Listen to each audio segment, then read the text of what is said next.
Hoje a nossa unidade de estudo é a 3 e a nossa sessão é a 2.2, tá? Só que antes de eu falar da 2.2, eu vou voltar um pouquinho aqui na 2.1. Eu vou só fechar aqui um raciocínio para a gente poder adentrar na 2.2, tá? Então, a gente diz que nós temos tipos de respostas que são imunes, tá? Então, essas respostas que são imunes, nós temos a imunidade humoral e a imunidade celular. Quando nós somos expostos a primeira vez, tá, ao antígeno, o que acontece ali? Os macrófagos, eles entram em ação. Com a tentativa de quê? De fagocitar. Então, eles entram em ação, uma vez entrando em ação, eles tornam-se células o quê? Apresentadoras de antígenos, tá?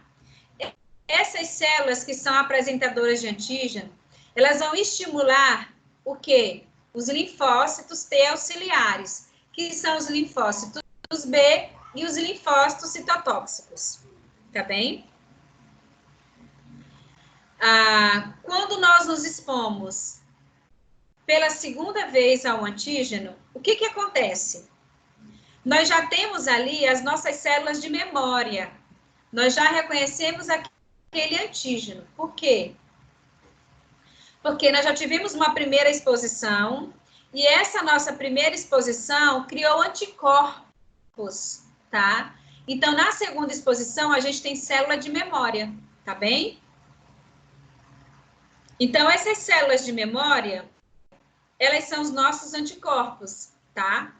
E quando nós estamos expostos a segunda vez, elas já reconhecem, tá bem? E aí elas têm todo o poder de destruir as células infectadas. Então, a gente não tem sintomas, fica assintomático. Porque nós já temos anticorpos para nos defender daquela primeira, que foram criados na primeira exposição, e ele nos defende nessa segunda exposição, porque ele já reconhece, já tem uma memória daquele antígeno. Então, vamos adiante. Nós já falamos muito de imunidade inata e adquirida. Quando a gente fala de imunidade adquirida, nós estamos falando da defesa intracelular, que existe dentro da célula, tá? Nesse momento, a gente está falando do intracelular. Então, quando uma substância estranha, ela adentra, tá? Quando uma substância estranha, um micro-organismo, tenta invadir o nosso corpo, o sistema imune que é inato, aquele que a gente nasce com ele, que ele é desenvolvido na nossa primeira formação embrionária, ele entra em ação para nos defender, tá? E, primeiramente, ele vai utilizar essas barreiras que são naturais, que é do sistema inato, para impedir o quê? A entrada desse micro-organismo. Como, por exemplo, a gente tem quem? A pele. Caso o agente invasor, ele consiga romper essa barreira, tá? Inicia, então, um processo de inflamação na tentativa de quê? De destruí-lo.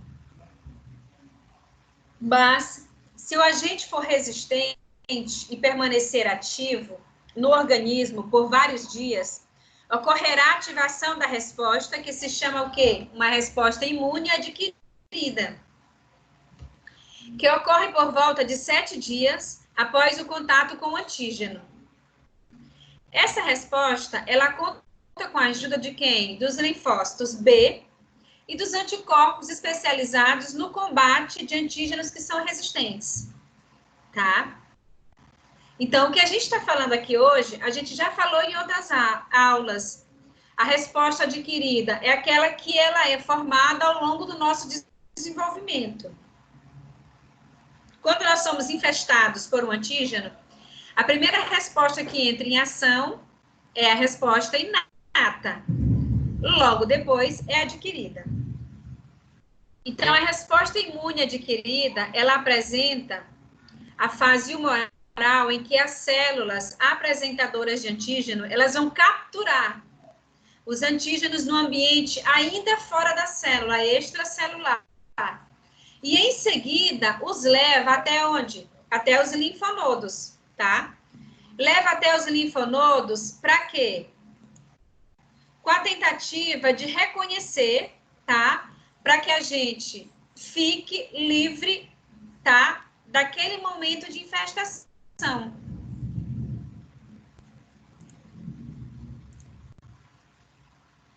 Então, a resposta imune adquirida apresenta na fase humoral em que as células apresentadoras de antígenos, elas capturam os antígenos no ambiente extracelular.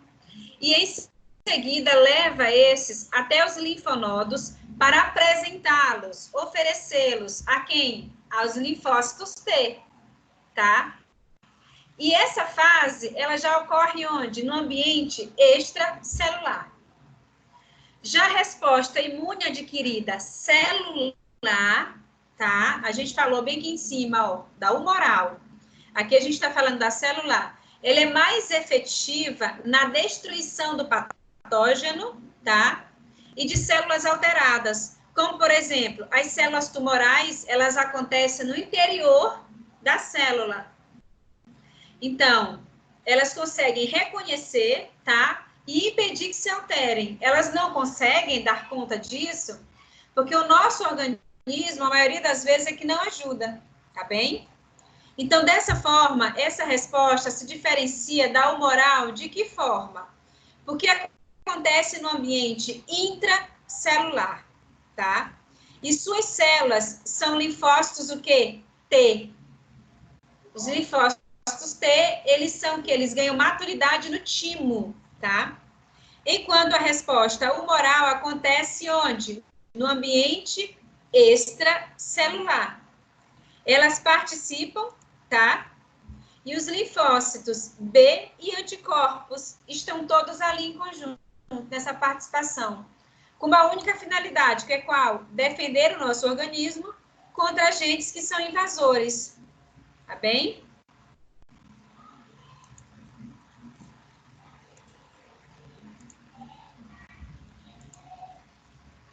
A inflamação, o que é inflamação? Ela é uma resposta imune adquirida, tá? Elas cessam quando o patógeno é completamente eliminado. Quando nós estamos com um processo inflamatório, uma lesão, um ferimento, começa aquela parte inflamada, vermelha, dolorida, edemaciada, inchada. Então, naquele momento, o nosso organismo está lutando para combater aquilo. Quando ele consegue combater, sai daquela fase inflamada, que a gente chama de inflamada, e começa a crosta, a criar aquela fase da crosta, que é o cascão, que a lesão, o ferimento, ele está mais sequinho, menos dolorido, menos inflamado, tá? E já em processo de cicatrização.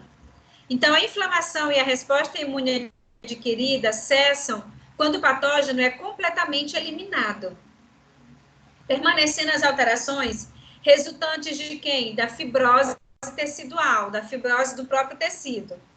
Quanto mais longa for a duração, tá, do processo crônico, mais tecido fibroso vai se acumular e o órgão vai perdendo a sua função. Então, a gente tem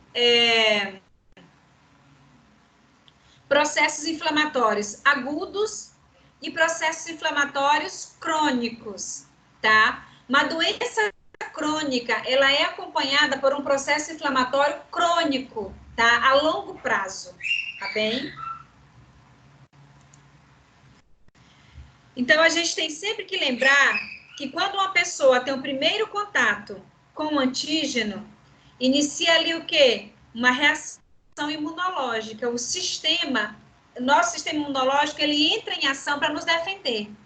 Então, toda vez que a gente tem o primeiro contato com o antígeno que o nosso organismo não reconhece, começa ali um processo de defesa para reconhecer memorizar e não permitir que o nosso organismo seja atacado. Então, nós podemos citar, por exemplo, o vírus do herpes labial. Nos primeiros dias, o local ele fica como vermelho, inchado, dolorido e formam-se bolhas. Após alguns dias, as bolhas elas se rompem e formam a crosta, tá? Formam as crostas. E a dor e o eritema, eles diminuem. Então, por que depois de alguns dias esses sintomas eles amenizam? Por que que isso acontece? É porque eu expliquei anteriormente, pessoal. Como é que isso acontece? São respostas nos primeiros dias, tá? Essa resposta que acontece logo que começa o processo inflamatório, o organismo ele entra em ação. Então, nos primeiros dias, ocorre o quê? A inflamação aguda, tá? O vírus ele está atacado no organismo, então começa a inflamação aguda. Chegou a doença e chegou o sintoma, tudo junto. Então, com sinais mais intensos, como dor e vermelhidão, tá? Edema, inchaço. Alguns dias de seu início, o quadro agudo, ele começa a cessar, ele começa a passar. E começa a fase de inflamação crônica, tá? Em que os sinais cardinais são mais leves e a formação das crostas. É devido à tentativa de reparo e cicatrização do tecido. Então, o vírus da herpes, ele é um vírus que ele fica no nosso organismo e ele é chamado de vírus oportunista, porque quando a nossa imunidade ela cai, o vírus ele entra em ação, tá? Quando a gente está com a imunidade baixa, se você tiver o herpes no seu organismo, ele vai entrar em ação para atacar nesse momento. Porque isso é o quê? Uma resposta da imunidade. A inflamação crônica, diferentemente da aguda, ela tem duração longa, muito longa, de semanas, de meses, até mesmo de ano. Ela é a longo prazo. Enquanto a aguda, ela já é curta, com duração de horas e dias, tá? Há dias. Os processos patológicos crônicos, eles ocorrem junto ao processo inflamatório crônico. Então, quando você tem uma doença a longo prazo, tenha certeza que você tem um processo inflamatório também a longo prazo, crônico. E a associação do processo cicatricial com formação de fibrose. Dessa forma, quando a inflamação e a resposta imune adquirida cessam, permanece alterações resultantes dessa fibrose tecidual. Quanto mais longa for a duração do processo crônico, mais tecido fibroso vai se acumular, tá? E o órgão vai perdendo a sua função. Vou citar um exemplo para vocês. Quem tem rinite e sinusite crônica, quem tem alergias há muito tempo, rinite, sinusite crônica, você começa a ter muitas crises nessa região nasal de rinite e sinusite, e logo depois você começa a diminuir o olfato, tá? Você vai começar a apresentar problemas na diminuição dessa parte sensorial, olfativa, vai diminuindo. Por quê? Porque existe um processo crônico ali naquela região. Quando a gente tem um processo inflamatório agudo, por exemplo, quando é agudo, o agudo ele é rápido e intenso. Vou trazer para uma lesão, um ferimento, um corte. Quando nós nos cortamos, esse processo inflamatório agudo, ele já inicia, né? Então, você se cortou, começou ali um processo inflamatório agudo. O que aconteceu ali? Esse agudo, por ele ser rápido e intenso, o organismo entra em ação para já começar um processo de cicatrização, tá? Caso ele não consiga não consiga combater essa lesão, ela vai infeccionar. Uma vez infeccionada, ela pode gerar aquilo que nós estudamos nas nossas primeiras aulas, que é o quê? A necrose. O que é necrose? É um processo inflamatório que inicia, evolui para uma infecção.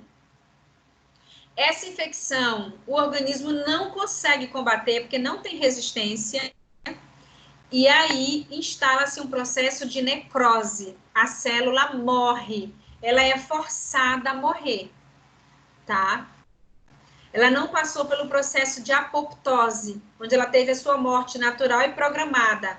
Quando ela morre de forma natural e programada, inicia-se um novo ciclo celular, uma renovação. Mas quando ela é forçada a morrer, tá? É um processo de necrose, de infecção, tá bem? E isso é muito sério, porque às vezes, quando isso acontece, você pode perder até o membro. Você perde a função primeiro, porque você perde a sensibilidade daquele membro, e você pode até perder o membro, tá? Então, a gente precisa ter muito cuidado com os processos inflamatórios. Por isso que a gente precisa manter os nossos organismos bem hidratados, bem alimentados, tá? Repouso, tá bem? Para que a gente não tenha problemas com a nossa imunidade. E atividade física também. Então, vamos um pouquinho aqui adiante.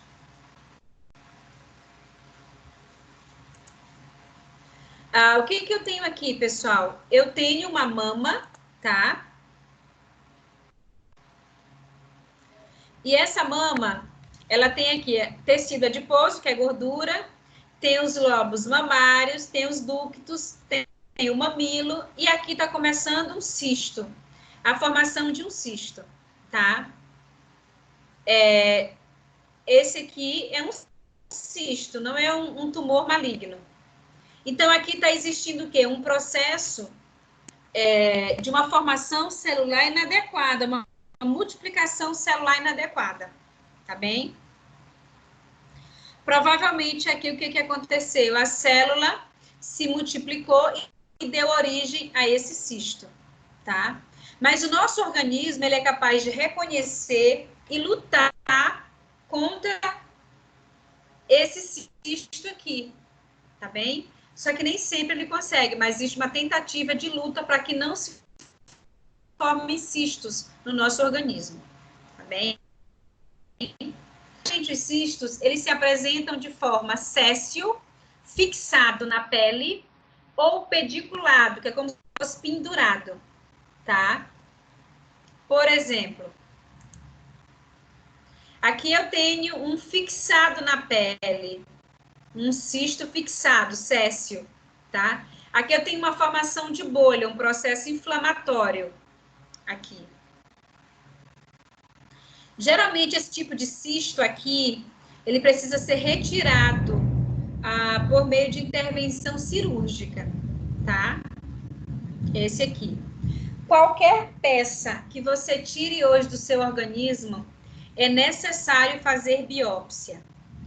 Quando a gente tira algo do nosso organismo, passa a ser chamado de peça. Por exemplo, se vai ser retirado bem aqui esse cisto, quando você retira do organismo, ele é chamado de peça, e essa peça vai para a biópsia, que é o exame histopatológico. Qualquer peça que você tire do seu organismo, um sinal, seja o que for que você tire do seu organismo, é necessário fazer a investigação. É solicitado uma biópsia. Ah, mas eu tenho esse sinal, doutor, há muitos anos. É um simples sinal. Pode ser, há muitos anos, e pode ser um simples sinal. Mas é protocolo. Retirou algo do organismo, a peça precisa ir para a biópsia. Tá bem? O que eu tenho nessa outra imagem aqui? Eu tenho um tumor benigno nessa aqui, tá? Uma das diferenças, pessoal, do tumor benigno para o tumor maligno é a forma como ele se apresenta, tá? Então, o que que eu tenho aqui? Eu tenho um tumor arredondado, tá? Ó, uma multiplicação celular, mas de uma forma arredondada. Aqui eu tenho o quê? Um tumor que não está arredondado, desordenado, ó. Geralmente, esses tumores desordenados, a forma que ele se apresenta é um tumor maligno. Quando o cirurgião, ele vai fazer a cirurgia, na hora que ele pega, na hora que ele vê, na verdade, o tumor, ele já sabe ali, ele hipotetiza, é um tumor maligno, é um tumor benigno, tá? Por quê? Pelo formato que ele se apresenta, tá bem? Geralmente, os tumores malignos, eles não têm um formato arredondado, ele tem um formato desordenado, desfigurado, feio, entendeu? Desarrumado, desorganizado, tá? Então, o que que eu tenho aqui? Vamos pensar aqui nessa imagem. Eu tenho aqui o número 1, células normais, né? Formam tecidos e órgãos. 2, células normais crescem, se reproduzem, tá? Duplicação de DNA e morrem, tá? Quando a célula morre pelo processo natural dela, é chamado de quê? É chamado de apoptose, a morte programada, a morte natural da célula. 3, célula mutada, houve uma mutação. Célula normal pode sofrer alteração no material genético, no seu DNA. E aí ela sofre uma mutação, tá? 4, reprodução celular. Célula mutada pode se dividir de maneira desordenada e dar origem ao quê? A tumores, tá? E esse tumor, ele pode ser um tumor maligno, um câncer. Aqui você vê, ó, um formato que desorganizado, ó, e tá chegando mais aqui. Então, 5, a gente vê o quê? Células mutadas invadem outros tecidos ou órgão. Uma vez invadindo, tá? Ela se instala ali e ali ela começa a formação tumoral. Dependendo do tipo do tumor, uma célula migra dali e dá origem a outros tumores, principalmente tumores malignos, que é a metástase. O que é uma metástase? É a migração do tumor de um lugar para o outro. Uma célula se dissipa, sai daquele meio, migra para um outro órgão vizinho, tá? E aí quando ela migra, começa ali um novo tumor. E você tinha um e passou a ter 2, o indivíduo passou a ter 2. E se deixar, ela vai migrando para outros tumores até ter metástase no corpo inteiro, em vários órgãos. Uma visão histológica, eu tenho aqui normal, um órgão, e aqui eu tenho uma formação de um tumor maligno, olha aqui, ó. Um tumor maligno tá iniciando aqui, ó. Tá? Só que esse tumor maligno, ele já tá bem aqui, ó.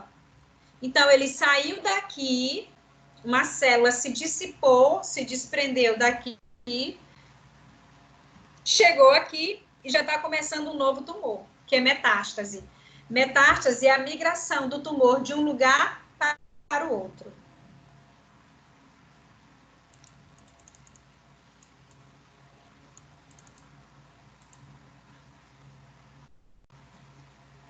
Então, quando a gente fala da resposta imune adquirida celular, ela é mais efetiva na destruição de patógeno e de células alteradas. A nossa resposta imune adquirida, ela tenta destruir as células que são alteradas do nosso organismo, porque ela reconhece as células tumorais e ela vai tentar destruir, tá?